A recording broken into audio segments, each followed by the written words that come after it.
વડોદરામાં ગઈકાલે મેઘરાજાએ ધમાકેદાર બેટિંગ કરતા આખું શહેર પાણી થઈ ગયું છે।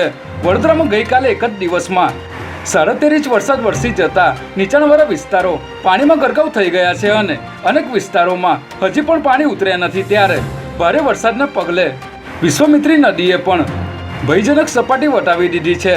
હાલ વિશ્વામિત્રી નદીની સપાટી વધીને 28.44 ફૂટ પહોંચી ગઈ છે, જ્યારે કારેલીબાગ વુડા સર્કલ પાસે મસમોટો ભૂવો પડતા લોકોમાં તંત્ર પ્રત્યે પણ રોષ જોવા મળ્યો હતો।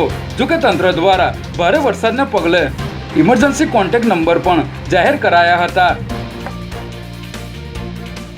મુખ્યમંત્રી ભૂપેન્દ્ર પટેલે ભારે વરસાદથી અસરગ્રસ્ત રાજ્યના અલગ અલગ 7 જિલ્લાના કલેક્ટર અને મ્યુનિસિપલ કમિશનર સાથે વિડીયો કોન્ફરન્સ કરીને રાહત તેમજ બચાવ કામગીરીની સમીક્ષા કરી હતી, જેમાં અસરગ્રસ્ત જિલ્લાઓના નીચાણવાળા વિસ્તારોમાંથી લોકોનું સલામત સ્થળે સ્થળાંતર કરવા તેમજ આવા આશ્રય સ્થાનોને આરોગ્ય તેમજ અન્ન પુરવઠાની વ્યવસ્થા જળવાઈ રહે તે અંગે જરૂરી સૂચનાઓ આપી હતી।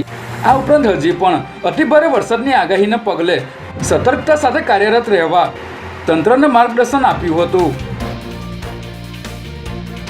શિક્ષણ વિભાગ દ્વારા ગુજરાત હાઈકોર્ટમાં આજે ફાયર સેફટી અને એનઓસી અંગેનો રિપોર્ટ સબમિટ કરવાનો હતો, પરંતુ શિક્ષણ વિભાગ દ્વારા 10 દિવસનો સમય માંગવામાં આવ્યો છે, જેથી હવે 2 ઓગસ્ટ સુધી રિપોર્ટ સબમિટ કરવાનો સમય મળ્યો છે। ત્યારે શિક્ષણ વિભાગ દ્વારા વધુ એક પરિપત્ર જાહેર કરવામાં આવ્યો છે, જેમાં તમામ જિલ્લા શિક્ષણ અધિકારીને આદેશ કરવામાં આવ્યો છે કે તમામ શાળાઓએ 30 દિવસમાં ફાયર એનઓસી મેળવવાની રહેશે। તેમાં પણ 5 ઓગસ્ટ સુધી ફાયર એનઓસી માટે અરજી કરવાની જરૂરિયાત હોવાનો પણ ઉલ્લેખ કરવામાં આવ્યો છે।